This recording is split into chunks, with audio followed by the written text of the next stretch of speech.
Before I founded the Leadership Sphere, I spent 6 years inside of one of Australia's most successful cultural transformations. Here's what I learned that you won't find in a textbook. Lesson 1, culture change follows leadership change. You cannot ask people to behave differently while the leaders above them are modelling the old way. Every time, without exception, leaders need to learn how to lead themselves before they are in any position to lead others effectively.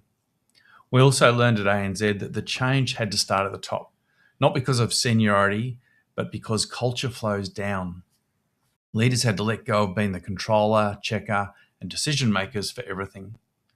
What the leader tolerates becomes the standard. What the leader models becomes the norm. The program was almost irrelevant until the leadership layer genuinely changed first. And as the old adage goes, if you can't change the leader, then you need to change the leader. Lesson 2, systems beat individuals. A bad system will beat a good person every time. Quote attributed to W. Edwards Deming, the renowned engineer, statistician, and management consultant. He also said that the vast majority of performance issues, often cited as 94%, are caused by the system itself rather than the individuals working within it. The system is a broad term to encompass the very structure of the organisation, both formal and informal, its culture, ways of working, its leadership, and the very way it's wired. Even talented people who undergo transformative leadership programs will eventually revert to old habits if the surrounding organisational system and environment do not change to support them. Sustainable change, therefore, requires changing the context and the environment, not just the person. And finally, lesson 3.